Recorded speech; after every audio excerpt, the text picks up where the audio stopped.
श्री राम दोस्तों। अ, तो जैसे कि मैंने लास्ट वीडियो में आपको बताया था कि मैं अपने यूट्यूब चैनल पे कोशिश करूँगी कि डेली एक रिकॉर्डिंग अपलोड करूँ। और टॉपिक मैंने आपको जैसे कि कहा था कि मैं कोई ऐसे शेड्यूल बनाकर नहीं चल रही हूँ। जो भी रैंडमली दिमाग में आएगा तो वो मैं अपलोड करूँगी। तो अगर लास्ट वीडियो आप लोगों ने मेरा सुना होगा तो उसमें मैंने जो एक टॉपिक उठाया था वो था डॉग वर्सेस ह्यूमन कॉन्फ्लिक्ट, जो एक हमारे इंडिया में अभी चल रहा है। मे बी आज मैं उसके बारे में बात करना चाहूँगी। सो बेसिकली मैं खुद इस लाइन में एनिमल फीडिंग, रेस्क्यू, एक सेकेंड, या जो भी आप कह लो। और तो मैं करीबन 4 से 5 साल से इस फील्ड में हूँ। मेरी सिस्टर हैं जो दिल्ली में है, गुड़गांव में है, वो भी इस फील्ड में है। मैं अपने एंड पे अराउंड 30 डॉग्स की फीडिंग वगैरह करती हूँ, और वो अराउंड 80 डॉग्स की फीडिंग डेली बेसिस पे करती हैं। मैं वेरिएशन रखती हूँ, जैसे कि दही चावल हो गया, दूध चावल हो गया। मुझे पता है डॉग लैक्टोज इंटॉलरेंट होते हैं, बट क्योंकि वो स्ट्रीट है, स्ट्रीट क्या, मेरे जो घर के बच्चे हैं हम उन्हें भी डाइल्यूट करके मिल्क और राइस देते हैं, या रोटी और मलाई देते हैं, जिससे कि दूध का प्रपोर्शन उनके स्टमक में कम जाए। समर्स में या मेरे बच्चे तो दही पसंद करते हैं, तो थ्रू आउट द ईयर आप ठंड में भी डॉग्स को दही राइस दे सकते हैं। छोटे बच्चों को ना दें क्योंकि वो रेजिस्ट नहीं कर पाएंगे, बड़े बच्चे खा सकते हैं। और एक चीज़ और, हमारे इंडी डॉग्स तो इतने वो होते हैं कि वो सारी वैरायटी ऑफ फूड खाते हैं। मुझे पता है उन्हें मसाला मिर्च नहीं चलता है, बट समटाइम्स इट्स ओके। तो मेरे घर के बच्चे तो सब्ज़ी ग्रेवी वाली राइस और सब्ज़ी वगैरह भी बहुत अच्छे से खाते हैं। तो हाँ, मैं आपको यही बता रही थी कि मैं वेरिएशन रखती हूँ, चाहे बाहर के बच्चे हों, चाहे मेरे घर के बच्चे हों। मैं दोनों को इक्वली इम्पोर्टेंटली कंसिडर करती हूँ, ट्रीट करती हूँ, और उनकी केयर भी वैसे करती हूँ। तो दही राइस, दूध rice, egg rice, chicken rice, ये 4 वेरिएशन मेरे घर के बच्चे भी और बाहर के बच्चे भी।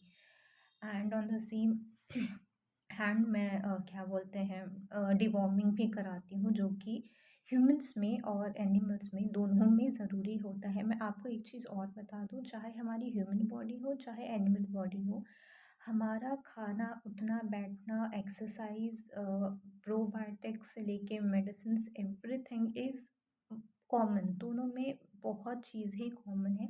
उन्हें भी डिवॉर्मिंग की ज़रूरत होती है, हमें भी डिवॉर्मिंग की ज़रूरत होती है। डिवॉर्मिंग एक प्रोसेस है जो आप 2 टू 3 मंथ्स में आपको करना होता है, जिससे कि आपकी स्टमक में बेसिकली जो भी कीड़े हैं, है ना, जो भी वर्म्स हैं, वो फ्लश आउट होते हैं।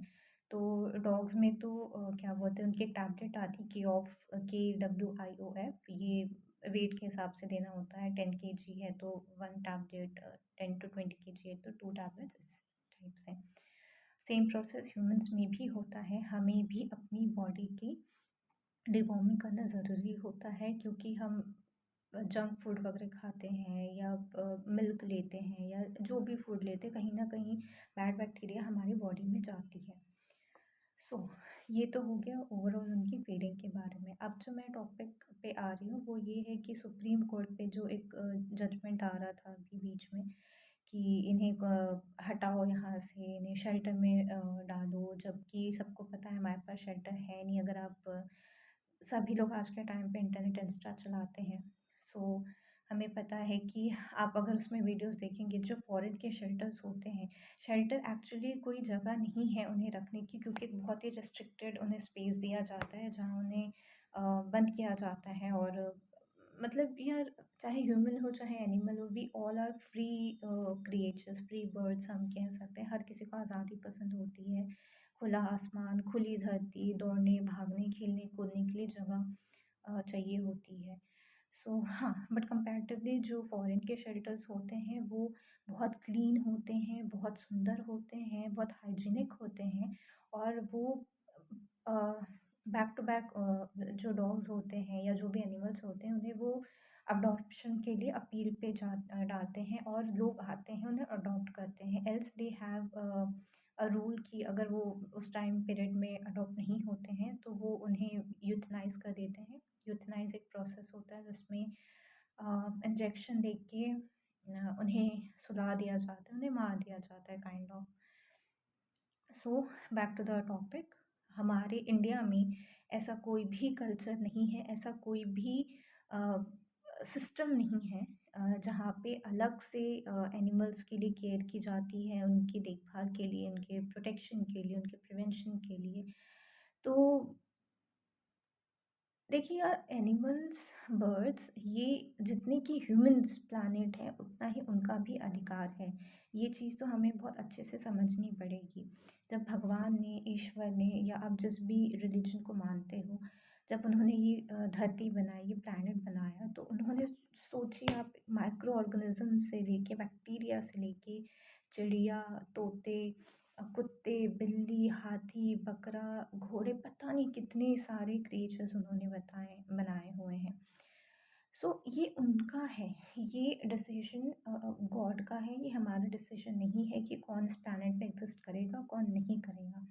रही बात कि डॉग्स का इंटरेक्शन ह्यूमंस के साथ बहुत ज़्यादा हो गया है, उसका यही रीज़न है कि पॉपुलेशन बहुत बढ़ गई। इनफैक्ट सिर्फ एनिमल्स की, डॉग्स की पॉपुलेशन की बात नहीं है, सबसे मेन रीज़न जो प्लैनेट को ख़राब कर रहा है वो है ह्यूमन पॉपुलेशन। क्योंकि वी आर द हम फूड साइकिल में सबसे टॉप पर एग्जिस्ट करते हैं, और हम अपनी ज़रूरतों के हिसाब से, प्लैनेट हो, रिसोर्सेज हो, खाना हो, पानी हो, हम इतना ज़्यादा यूज़ कर रहे हैं कि स्कैरसिटी हो रही है पानी की, अम, खाने की कमी होती है। फिर क्या बोलते हैं, through out the season chemicals डाल के खाना उगाया जाता है। आप देखिए, आज के टाइम पे हर चीज़ में मिलावट है। आपके घर में जो राइस आ रही है, आपके घर में जो शुगर आ रहा है, आपके घर में जो मिल्क आ रहा है, पनीर हाई अलर्ट पे चल रहा है,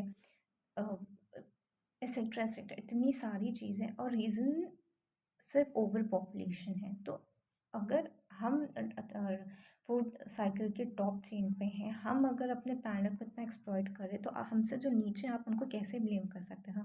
हम अपनी ही, अपने आप को ही क्या बोलते हैं, केयर नहीं कर पा रहे हैं, हम अपने आप को नहीं संभाल पा रहे, तो हम उन्हें क्या संभालेंगे? और मैं अपने देश के अगेंस्ट नहीं बोलना चाहती, बट आप सोचिए, एक कंट्री जहाँ पे हमें गड्ढे, इतने गड्ढे होते हैं कि लोगों को सर्वाइकल की प्रॉब्लम आ जाती है, वो नहीं बनाया जाता है। आप उनसे क्या एक्सपेक्ट करोगे कि वो एक बजट लाएंगे और वो एनिमल केयर के लिए अपने बजट से उन्हें एक amount, X Y Z amount देंगे, जो कि इम्पॉसिबल है। ये तो मतलब हंसने वाली बात हो गई है, जो भी हो गई है। मैं इस वीडियो के थ्रू उन सारे animal rescuers, feeders, animal lovers, NGOs को थैंक यू बोलना चाहूँगी, जिन्होंने बिना रुके, including my self, my sister, my family, जिन्होंने अपने एंड पे जो भी बना दिया, अपने आसपास के स्ट्रीट बच्चों को खाना दिया, उनको वैक्सीनेशन करवाया। मैं भी हर साल, जितने भी मेरे फीडिंग स्पॉट्स हैं, मैं हर साल घर के बच्चे, बाहर के बच्चे, सबका वैक्सीनेशन करवाती हूँ, स्टरलाइजेशन करवाती हूँ। अभी रिसेंट में मेरे एक अंकल हैं, उन्होंने मुझे अप्रोच किया है कि उनके एरिया में अभी फीमेल्स और मेल्स की पॉपुलेशन ज़्यादा हो गई है, तो आप आगे, आप, तुम आओ और उनकी स्टरलाइजेशन वगैरह करवाओ। तो मुझे इस मंथ उनके साथ मिलकर वो उनकी स्ट्रीट का पूरा ये करवाना है। तो उन सबको मैं थैंक यू बोलूँगी, जिन्होंने अपनी दिन रात, अपनी मेहनत, अपने पैसे, अपनी नींद खराब करके, हम खराब नहीं करेंगे, क्योंकि ये हमारा पैशन है, हम जैसे लोगों का, हमारा प्यार है उनके लिए, कि हम चाहते हैं कि ह्यूमन और एनिमल्स दोनों कोएग्जिस्ट करके चलें। हम नहीं, अच्छा, एक चीज़ और है कि लोग हमें कहते हैं कि आप लोग एनिमल्स की तरफ सेंटिमेंट्स हैं, आपकी तरफ ह्यूमंस के लिए नहीं है। तो मेरा उनको ये बोलना है कि यार, आपको पता है, मैं जिस सिटी से आती हूँ, वहाँ पे एक प्रॉपर हॉस्पिटल भी नहीं है। हमें आज़ाद हुए कितने साल हो गए, 75 ईयर्स प्लस हो गए हैं, ठीक है? और जो भी हैं, गवर्नमेंट हॉस्पिटल नाम के हैं, वहाँ पे आपको डॉक्टर्स मिलते हैं, नहीं मिलते हैं, 9 से 12 ऐसे 3 घंटे के लिए वो ओपन होता है, फिर वो क्लोज़ हो जाता है। प्राइवेट वेटनरी क्लिनिक्स हैं, और वो भी, उनका भी अपना टाइम होता है ना? ऐसे 24 आवर कोई हॉस्पिटल है ही नहीं। तो हमारे सेंटिमेंट्स इस इनके लिए थोड़ा ज़्यादा है, ऐसा नहीं है कि ह्यूमन्स के लिए नहीं है, बट ह्यूमन्स के लिए चीज़ें हैं, हॉस्पिटल्स हैं, डॉक्टर्स हैं, फैसिलिटीज़ हैं, ठीक है? इनके लिए नहीं है, इसीलिए हम इनके लिए थोड़े से ओवर प्रोटेक्टिव हो जाते हैं। दुःख हमें भी उतना ही होता है अगर किसी एक्सीडेंट में किसी ह्यूमन की डेथ होती है या किसी एनिमल की डेथ होती है। भगवान हमेशा सबकी रक्षा करे, सब सेफ रहें। मैं अपने मॉर्निंग प्रेयर में यही हमेशा कहती हूँ। तो हमें दोनों के लिए सेंटिमेंट्स है, ये लोगों का जजमेंट हमारे लिए बहुत गलत है।